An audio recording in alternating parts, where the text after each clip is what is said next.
2020 to order. In accordance with General Statute 138A-15, it is the duty of every board member to avoid both conflicts of interest and appearances of conflict. Does any board member have any known conflict of interest or appearance of conflict with respect to any matters coming before the board today? If so, please identify the conflict or appearance of conflict and refrain from any undue participation in the particular matter involved. Are there any conflicts of interest?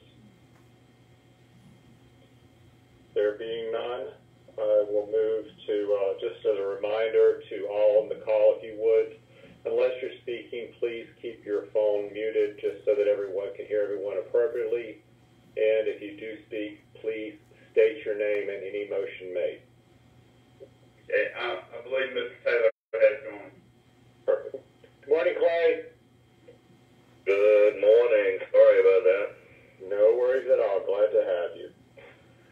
So the next item we have is the approval of the agenda. This is Chuck. I move that we consider approving the agenda with any items taken in any order as determined by the chairman. We have a motion by Mr. McGill. Do we have a second? This is Claire. I'll second that.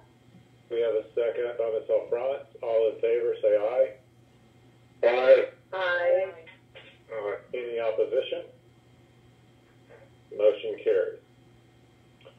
Next on the agenda, we have the approval of minutes. And if you would, let's go with the one from Exhibit 1 from March 24th, 2020. We will deal with that one first. Any corrections, deletions, amendments to the minutes?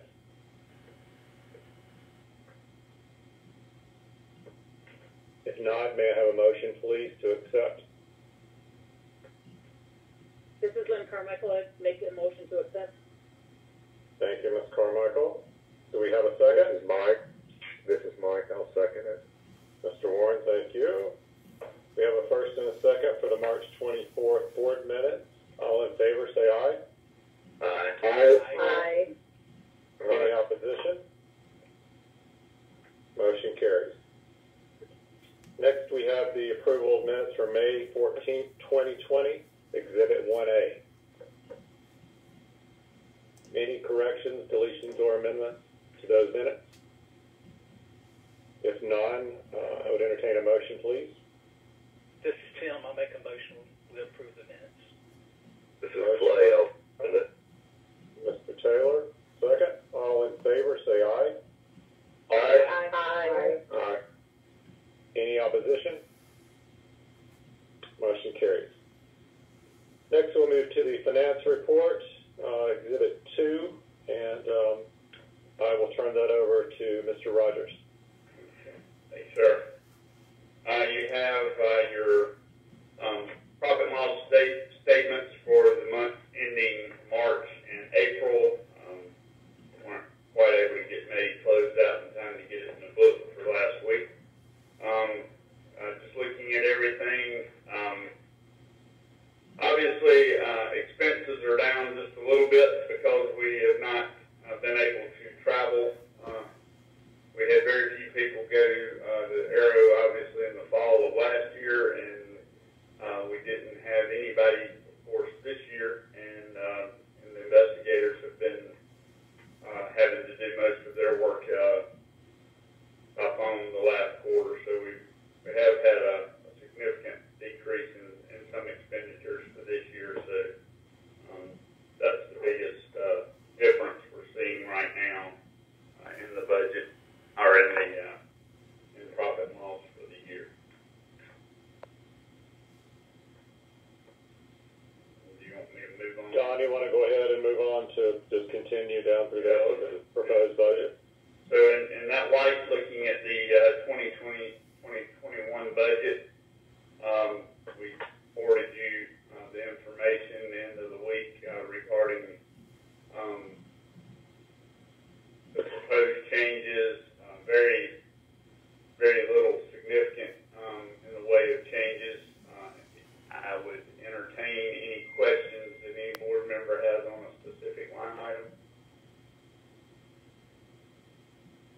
there any questions from any board members?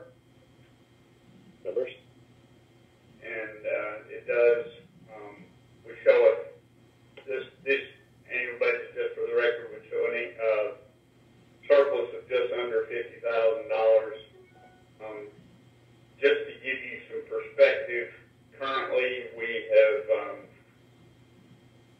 had 1,852 renewed, which is just over 50%, and we're right at the halfway point of the normal renewal, and actually we're less than halfway because we started about a week into May. So, and just so you know, the online renewals, I was telling a couple on the call earlier, we had 173 people renew yesterday, and of that number, only 11 were by mail. So they are using the online system in large numbers, and to date we've had 60 AMCs have sent in their renewal to date. So,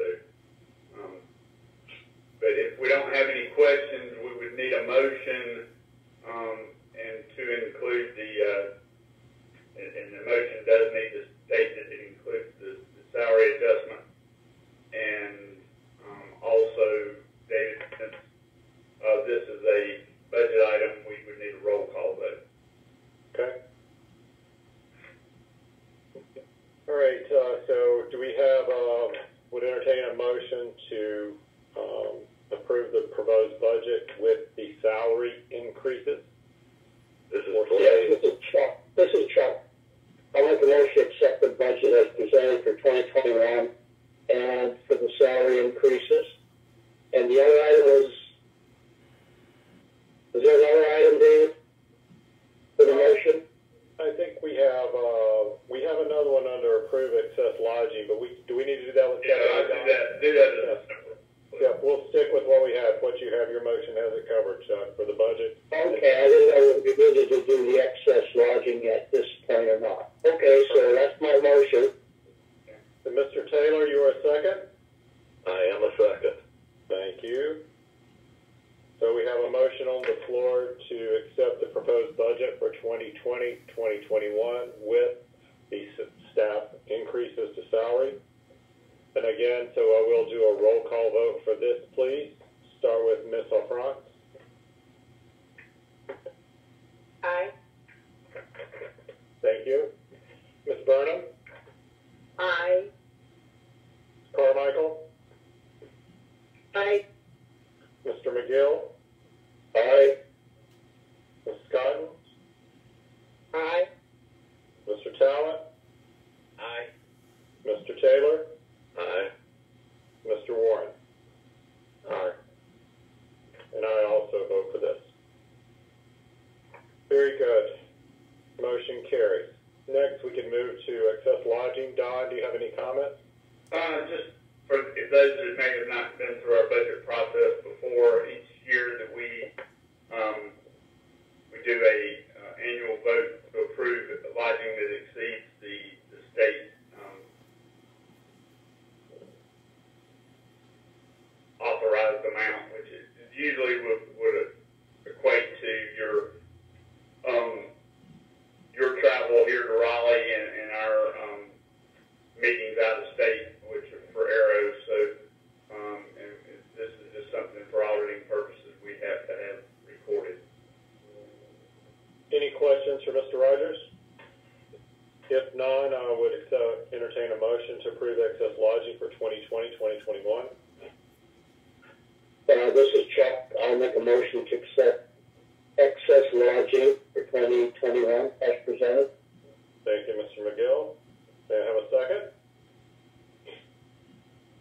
The meeting has been locked. Don? What? Is everyone still there? I'm here. I'm here. I'm here. Chuck, This is Mike. I'm here. Did everyone hear? Okay, so we're good? All right. So do we have a second on that, please? I'm not sure where that comment came from about meeting being locked. Yeah. This is Deborah Allen. Make a second. Ms. Cotton, second. again, we'll do a roll call on this. Ms. Alfrance? Aye. Ms. Burnham? Aye. Ms. Carmichael? Aye. Ms. Scotton? Aye. Mr. Talent? Mr. Talent? Aye. Mr. McGill? Aye. Mr. Taylor? Aye. Mr. Warren? Aye. And I also vote for this. Next, we'll move to legal. I'll turn that over to Ms. Panico. Sure. So there are 14 cases before you today, cause cases. Does anyone have any questions about any of these reports? Sandra, if you could you get a little closer to the microphone, please? Sure. Can you hear me Thank better you. now? Perfect, thank you. Okay. I just said there were. The meeting has been unlocked. That's really strange. We don't know what's happening on our end, so that was blocked as well. But there are 14 probable cause case reports, and if anyone has any questions, or if you just want to go through them, Mr. Chairman. I will. So again, I will do them alphabetically. Just, do you have any questions concerning any of the cases, Ms. Alfrance?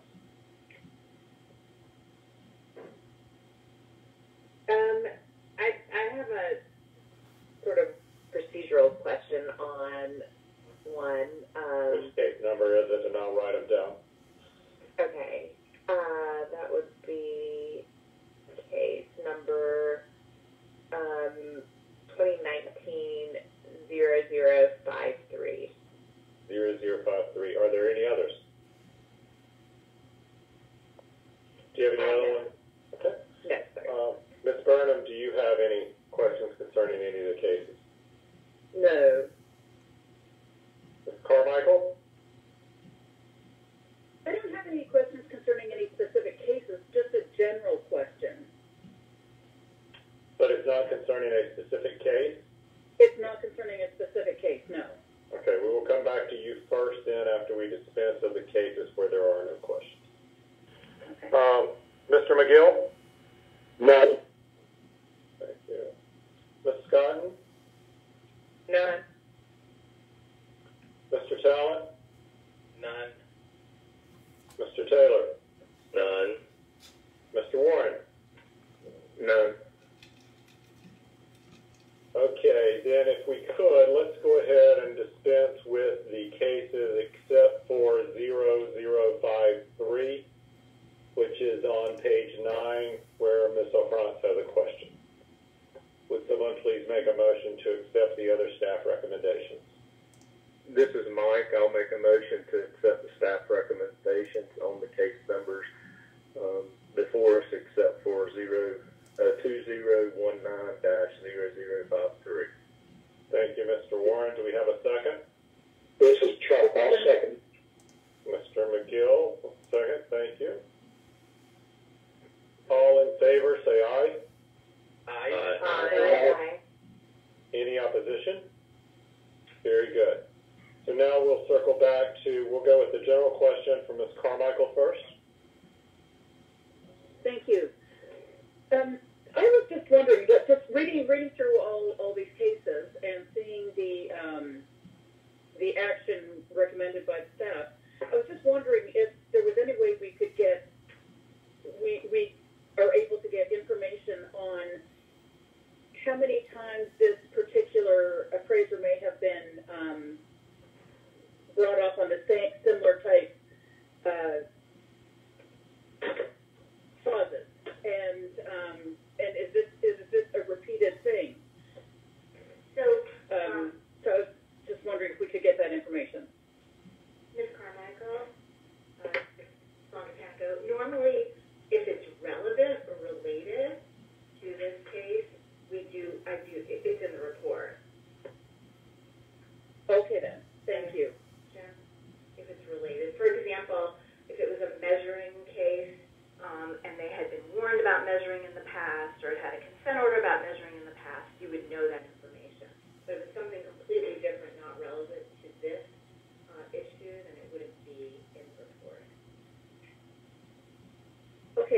very much, yeah. For example, we had a case that might have had a few months ago, might have done a conditional dismissal, but it was like their third offense for the same thing, so it got escalated.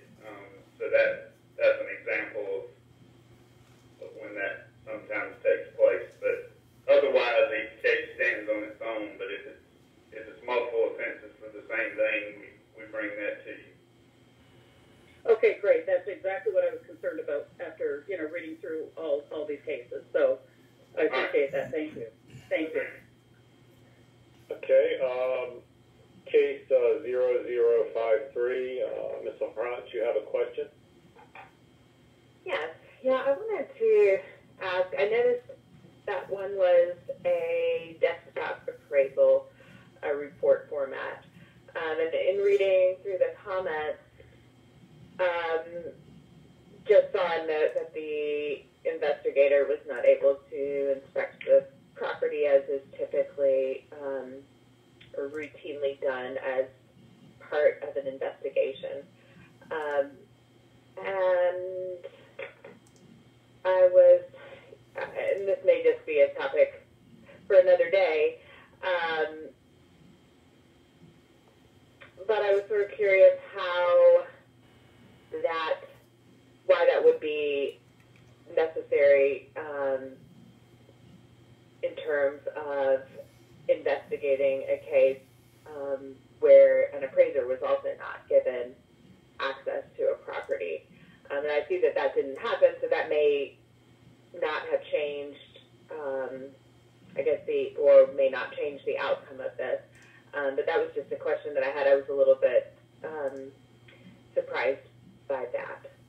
If my question makes any sense, but that's I was just surprised in reading that, and I was just curious if that's standard for a desktop type appraisal.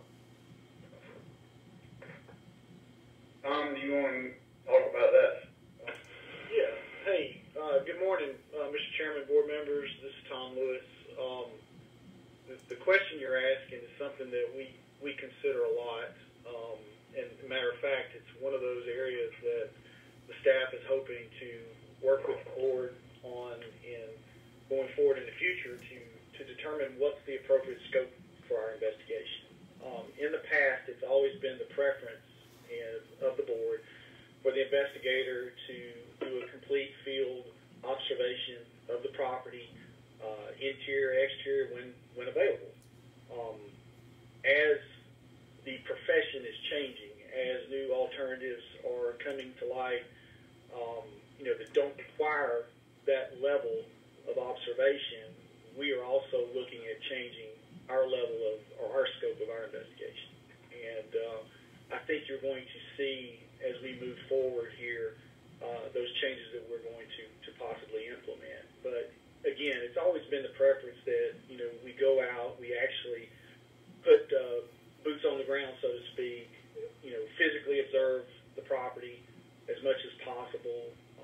That served many purposes. I think it also, in addition to making the investigation more credible, it also gave us the opportunity in a lot of instances to interact directly with the complainant, which I think carried a lot of weight as far as the perception of what the board and the staff was doing. But yeah, we're definitely looking at that process, and we are anticipating making changes going forward. And I hope that answered your question, Ms. Alford. Yes, it does. Thank you very much. Any other comments or discussion from board members concerning this case?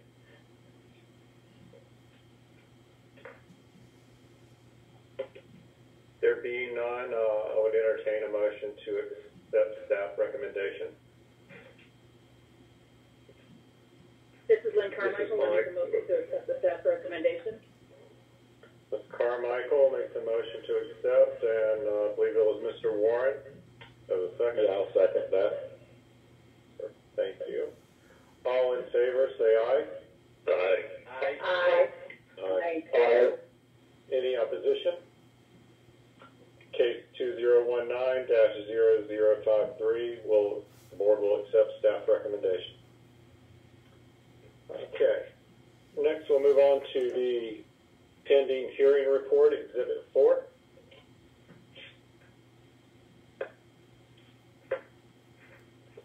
Ms. Panico? I think that's just there for your information. Okay. You have 6 cases that are pending hearing. You just added one, and I believe you'll be hearing for several consent orders on these matters during your closed session. Okay. We'll move to the next item, the disciplinary actions year to date. Don or Sandra, do you have any comments concerning those? I would just comment that we have, as you can see through April, 33 complaints year to date. It puts us on a pace for about 100, which is a little up from last year. Also, we've seen about 10 the last couple of months, which is a little increase over January and February. As you know, in the residential arena, we had a spike in refinance in the marketplace. Normally, the increase in activity will increase our complaints, obviously. We don't know today, how the whole pandemic might affect cases, but right now we have seen a little bit of uptick. I just think that's due to probably increase in market activity on the residential side.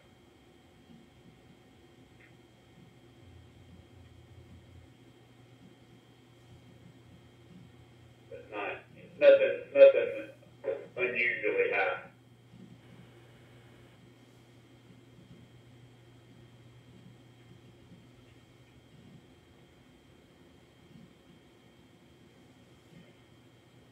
If you would continue with licensing and education, please, Mr. Rogers, Exhibit 6. Item 6 is your people that have been registered since your last meeting. For those of you, again, that haven't been around near renewal time, we had a lot of people issued in March, mostly trainees, a few certified. And then all trainee issues in April, and probably due to the fact that, as many of you knew, the testing center was not open in the whole month of April. I did have somebody that submitted a past exam yesterday, so I do know there are people being able to get into the test centers now. Also, just for your information, and looking ahead to August, once we get to this time of year, usually May 1st, we offer people the opportunity to defer issuing until July 1, which allows them not to have to pay a renewal fee for the year, because we don't do a proration. If you work in that year, you have to pay the fee. So they will, anybody, I would say 90% of who we get coming in May and June opt to defer until the July 1 issue date. So that's kind of our big, we get a big spike there. On item 7, we've had one new AMC since your last meeting. Actually, that was probably right at the time of our last meeting. And then moving to item 8, and slow me down if I'm getting ahead of anything. We have, as I said, had very little in the way of exam activity. We did have one person pass the exam, first time taker, in March before everything was shut down, and then we had on the repeat takers, we had 2 and one passed. So we had 3 total takes for the month of March before the test center was closed. Thank you, Mr. Rogers. Any questions from any board members concerning the licensing and education report? Very good. We'll move on to other items on the agenda. So, John, if you want to to go through those, starting with Exhibit 9? Sure. You just have some information. We always provide what has come out from the foundation for your review. Those of you who have attended Arrow for many years and know a little bit more about the foundation process may know that John Brennan has been for probably close to, I think, about 17 years, a member of the staff of the foundation, kind of their liaison to both the AQB and ASB, and is we always refer to him as our kind of go-to guy for questions and answers on the regulatory level. He has left the foundation and gone back into the private industry. He's from California and has lived out there the whole time, and I think he has taken a job with a AMC out near in the California area. But Lisa Damaris, who was a member of the ASB, has been moved into that position. During all the issues with the coronavirus and all the questions we've had with the AQB about education issues, I've become very familiar with her very quickly. So, but she's doing a good job of responding quickly, and look forward to working with her in the future. But that announcement's there. There's also a Q&A link to crisis guidance, from everything that's come out from the foundation, Q&As from the standards board. Just suggest that you check these items out, and that's about it. Moving to item 10, we have a letter or media release that we received from the appraisal subcommittee. As you know, the appraisal subcommittee has now, we have begun in North Carolina submitting our AMC registry fees, and the registry should be up and running in all states as of June, and they are taking in a tremendous amount of revenue in terms of AMC registry fees. So they have announced that there will be $10 million in grants to support state regulatory agencies. If you look there, it gives some items that that they would possibly fund through a grant. I've been on one meeting so far with regards to this process, and I would just say that this $10 million, they are saying that states are going to be eligible, and I've heard two different numbers, but I believe the correct one is between $25,000 and $125,000 for a 3-year period per jurisdiction. And that would be for the type items, improve the process of submitting data to the registry, training and conferences for the appraiser and agency programs, improve expansion of the complaint process, and the credentialing opportunities in underserved markets. That's 4 of their things they've kind of highlighted as eligible. For example, we are eligible probably to get grant money to have our ability to load things to the ASC in real time. When we were looking at the upgrade to our system several years ago, the company we were dealing with at the time had estimated that would cost somewhere between $20,000 and $25,000. So that's something that would probably be eligible to be funded through such a grant. Obviously, case management software, anything that improves the appraiser agency program in that way. So we'll probably be talking about some more technology improvements in the next 6 months to a year, and I think several of them would be eligible for this funding. One other thing that we have been told is these are what they refer to as non-compete grants. So if the state, if the project that you are submitting qualifies, you don't have to try to beat out somebody else for the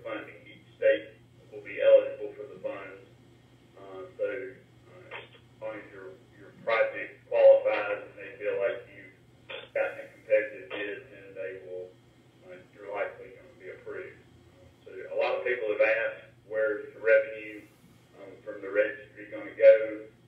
The legislation that stood up the AMC registry said it would go to grant states, and this is the first hint of that at this time. Any questions for Mr. Rogers concerning any for exhibits 9 and 10? If not, I will move to committee reports. The Finance Committee was covered through the budget process earlier today, so I will move to the Planning Committee, and I believe Ms. Burnham is going to give a report for the Planning Committee meeting. Yes, we met on Wednesday, May 27th, and we discussed two big areas, online education and technology upgrades. As far as online education, due to the COVID-19 pandemic, the committee discussed whether part of the emergency rule should become permanent. And the committee would recommend that the board consider exposing a rule for comment that would allow pre-licensing education for trainees to be taken online as long as it complies with the approval requirements of the AQB. And staff recommended that the virtual continuing education courses have been very popular with appraisers and course providers, and so the committee would suggest the board send a letter to the AQB recommending they amend their criteria to allow these virtual offerings to be allowed without the necessity of IDEC approval.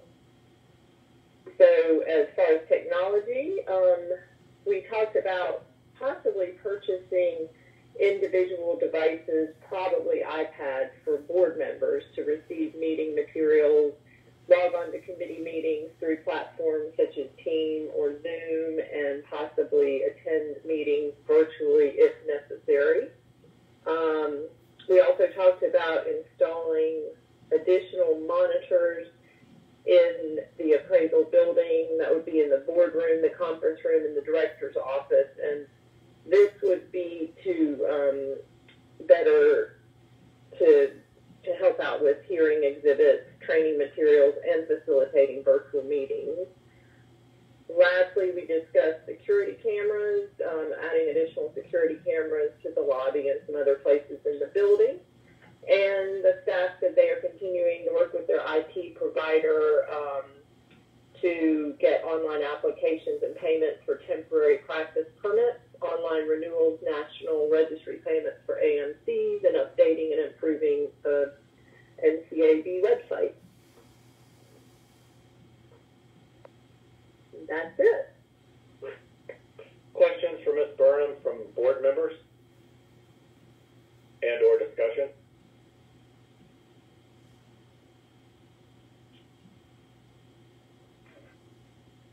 Don, would staff like to make any comments concerning the committee and what has been recommended from the committee to the board? And she did a very thorough job. I would just say that the items she mentioned that we're moving forward with on IT, again, those that were here last year knows that we approved a package with our IT provider of a total of $75,000, the first item being and this was in your budget materials, but the main item first on the list was to get to online renewals for this year. We have gotten there, and they seem to be working well. We did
the pre-licensing courses online, we can possibly bring a rule forward in either August or September to be considered, again, with any cleanup items, and the board can discuss whether or not to move forward on that or not. So we don't need any action at this time.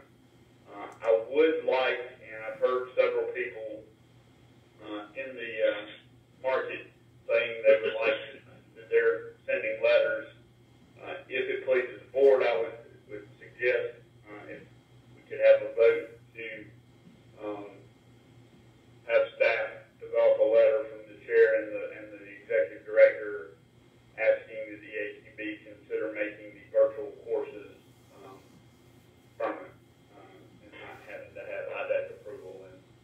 And again, just for purpose of the call and to clarify, the difference here is these courses that are being allowed now are what they refer to as synchronous. It means real time, that you're online with the instructor, for the full 4-7 hours at a time.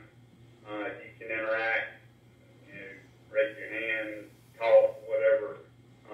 The traditional online format is more like a PowerPoint situation, and it walks you through and you read and then take a quiz, and then that's kind of the asynchronous format, and that does have to have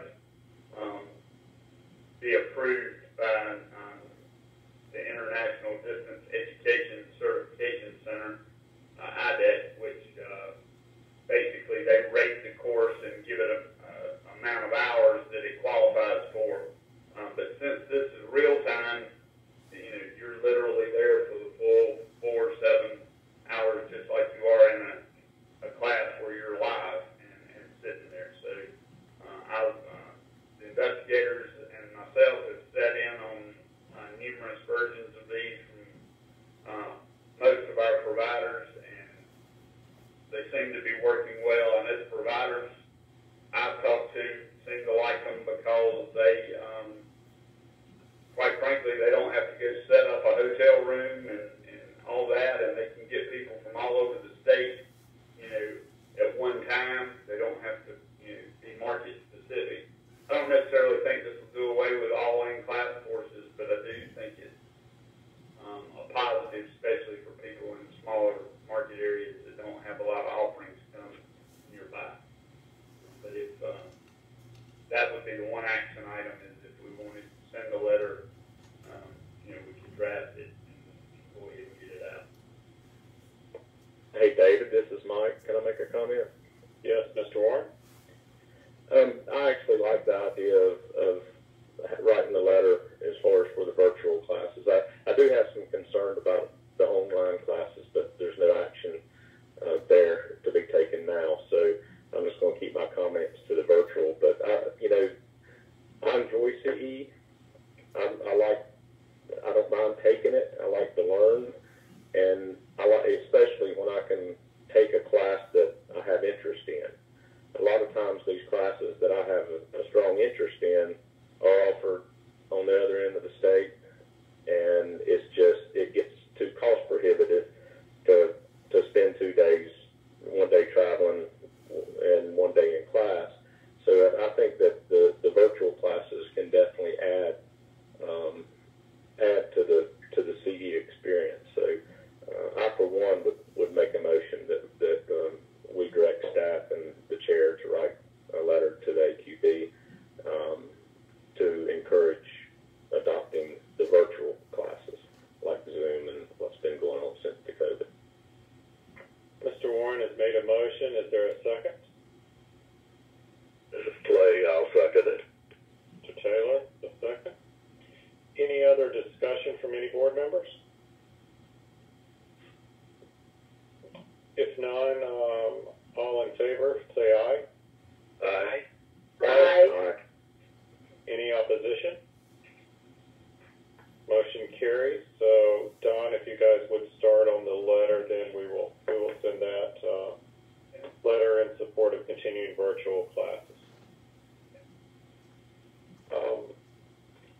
So again, I think as Don said, next month, we can talk about the other ones as far as pre-licensing or any of the other action items that may be needed. Hopefully that meeting will be in person, if at all possible, so maybe we'll have the opportunity to move forward with those or discuss further at that time. From there, thank you for the report, Ms. Burnham, from the Planning Committee. Sounds like it was a busy committee, so that's very good. Thank you. I'll move to staff reports. Mr. Rogers. All right, just a very few items. We've kind of been in touch a good bit. We had Mr. Lewis and I will be on a Zoom meeting for the North Carolina chapter of the Appraisal Institute on June the 18th. They're asking that we discuss a variety of appraisal issues, board matters, rules, and how we're dealing with the extensions, prices, education issues. I'm sure there'll be questions with some of the matters we talked about earlier in terms of desktop appraisals and those type things that we've dealt with, hybrids, etc. So, we've agreed to be their guest on that meeting.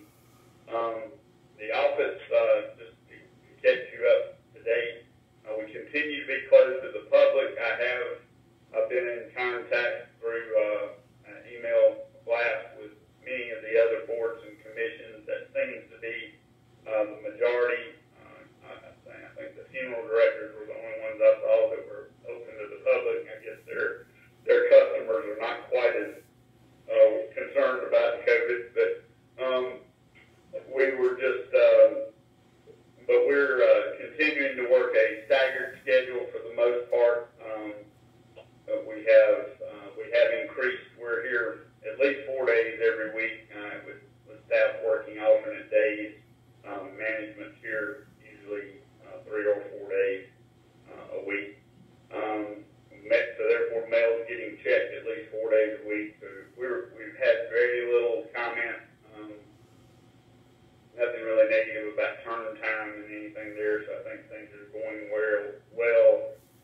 Probably we'll start back to live answering of the phones fairly soon. I would say at least by the 15th. And then we're following the health officials and governor's lead in terms of when we'll actually open the doors back to the public. But, it would appear right now just kind of following things that we're probably kind of on this mode for the remainder of June, and then we'll see where we are. As Mr. Wrightsville and we had mentioned earlier, as far as the next meeting, that's August the 4th. We would love for it to be here. Believe it or not, we would like to see you guys. And so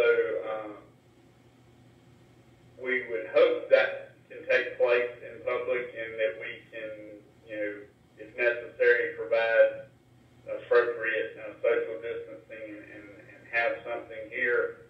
Again, there's guidance from the state as to whether or not we should be having these meetings in public or not. We'll follow that. And once they kind of open it to where we could do it, then we'll discuss, the logistics of what will work best. Certainly, we can thin out the amount of chairs in the gallery. Unfortunately, the board chairs would not be socially distanced, so we'd probably have to look at maybe some plexiglass partitions or either putting a separate table in front of the current table and space everybody that way. So, but we'll look into all that and try to be ready to go if we can. And certainly we'll search for your feedback and comfort level moving forward there as well. So that's really about all we have on the staff report right now. I'll take any other questions you might have about operations. Any questions from board members? Anything else from Mr. Lewis? Do you have anything from the investigators or you? Well, thank you, Mr. Chairman. I would like to talk just briefly about the predetermination committee that you established. And I know Ms. Panico has some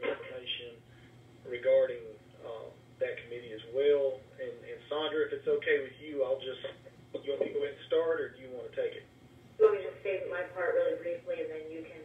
Yeah, that's fine. Okay. I'm not sure if the board members recall, but the chairman set up a predetermination committee. I don't think we have a really good name for this committee yet. They were formed kind of rotating, and Mr. Warren is on it, Ms. Carmichael, and Mr. Taylor are on it right now. They were formed to look at the new law that was set up for people to submit petitions who have criminal histories before they apply. So before they do any of the coursework to become a trainee, they can submit a petition with their criminal background check and other information, and the committee makes a determination as to whether that criminal background check would likely result in not being licensed. And so there were 3 petitions that were considered by the committee. 2 were approved to go ahead with the licensure process, with applying to be licensed. So in other words, their criminal history, as reviewed, would not impact their ability to be licensed. And 1 was told that while he could apply, there's nothing to stop him from applying, that his criminal history would likely impact his ability to be licensed. Now, of course, that could change later once he applies. But those are the number of petitions that the committee has reviewed so far. Just wanted to fill you in on that. Mr. Lewis? Yeah, thank you, Sandra.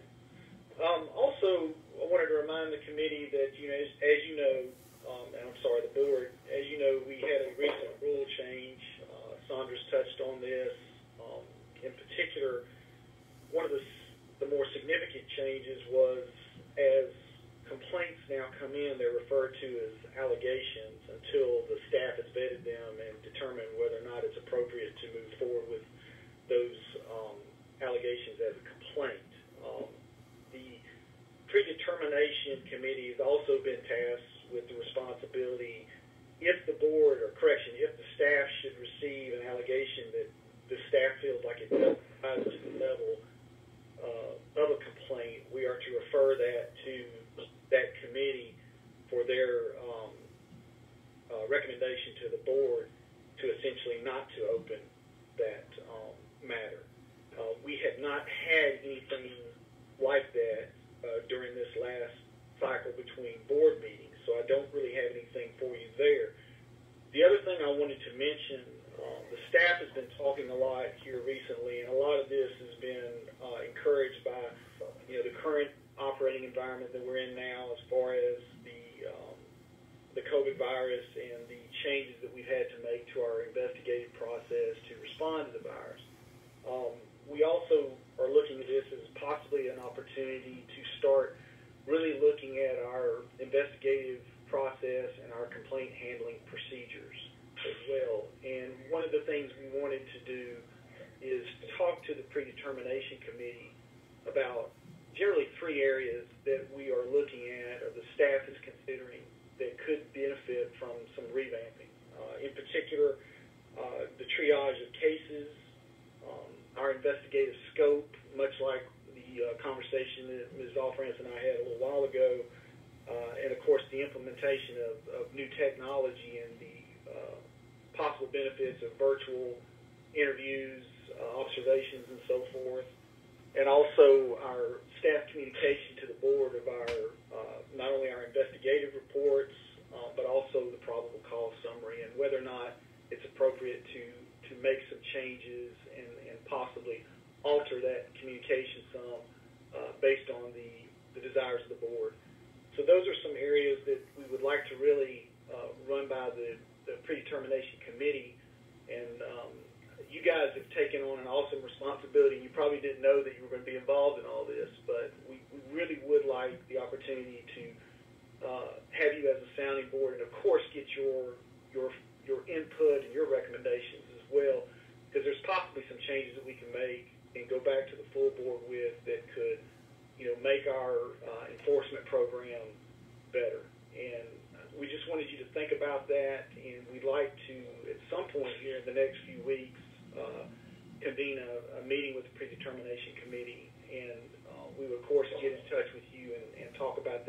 come up with a good time. But that's it, Mr. Chairman. Thank you. Thank you, Mr. Lewis, Ms. Panico. Don, any other staff reports at this time? No, I do have one add-on to this, and I spoke to the chairman about this. One other item, and the reason this predetermination, and we will change the name at some point, but this committee will be, as we view it, a rotating committee. I think the chair's wish was that, even though he established it in March, that this would at least go through, till the end of this current calendar year, so that this would be a little longer session to get some policies and procedures in place. But we envision that each, board members coming forward would have a turn to serve in these roles, because they are going to be some review capacity. One other item that some of the older, we haven't had one lately, but we do have one pending right now, is a character conference, which is when we have an actual application where somebody who, let's just say there's enough on their background history to give us enough pause as a staff to where we think we need some outside review. And so in the past, the way that works is 2 staff members and 2 board members meet with the applicant and decide kind of on a little informal interview to see, talk about the matters on the background check or their license history, if it's has to do with their license in another state, for example. And then they meet, and if they feel comfortable with it, they maybe recommend that the board can go ahead and approve without having to go through the process of a hearing. So it's kind of an interim step. So we do have one of these at this time. So in talking with the chairman, he agreed that two members of this committee could serve in that role, because again, over time, everybody would have the opportunity to serve in this capacity. So again, we may even do it, find that we dovetail it with this other meeting we're talking about, so not to tie many of you up at one time. If that doesn't work, but we'll schedule it between now and the August meeting to do that. So that's all I had in addition. Thank you. Any questions from the board for staff concerning staff report? If none, we'll move on to the election of chair and vice chair. And again, through this process, we will need to do a roll call for compliance for the election of those 2 positions. So I would entertain nominations for chair first, please. This is Chuck. I will wish to nominate David Reitzel as chairman of the North Carolina Appraisal Board for the fiscal year 2020-2021. Thank you, Mr. McGill. Are there other nominations?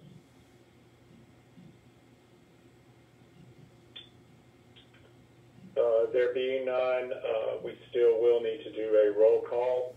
So I'll start out with Ms. Alfrance. I vote aye. Ms. Burnham? Aye. Ms. Carmichael? Aye. Mr. McGill? Aye. Ms. Scotton? Aye. Mr. Talent? Aye. Mr. Taylor? Aye. Mr. Warren? Aye. Next, I would move to the nominations for vice chair. This is Chuck. Chuck, Mr. McGill? I wish to nominate Tim Talent as vice chair of NCAB for the fiscal year 2020-2021. Thank you, Mr. McGill. Is there a second? This is Clay. I second it. Are there any other nominations for vice chair?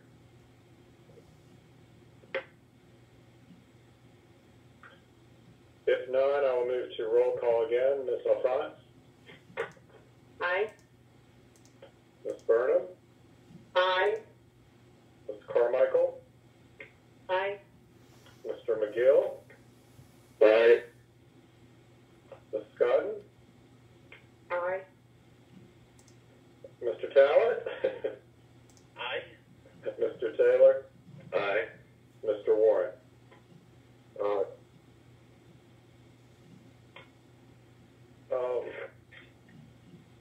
thank you for that. And we will need to move to closed session pursuant to North Carolina General Statute 143-318.186. So with that, I would entertain a motion to move to closed session. So moved, your second there. I'm sorry, who was the first motion by? Was that you, Ms. Conference? Okay. Do I have a second? I second this. This is Mike. I second. Okay. Mr. Warren, second. Yes. All in favor, say aye. Aye. Aye. Any opposition? Okay, so we will, Don, I think we have, just for those on the call from the public, it'll be roughly 15 to 20 minutes, is that correct? Just to give them time, guess? I think our business will probably take at least 20 minutes. It's currently 10 o'clock. Let's plan to re-engage with the public at 10:30. That works. We can do that. Therefore, we are moving to closed session. And I would like to, and for the board members, let's go ahead and take just a, let's go ahead and take a 2 to 3 minute break anyway, if you need to get up, stretch, walk around, whatever, for a few minutes. And we'll have to go to 10:05 then. It's 10 o'clock now. Is that okay with everyone?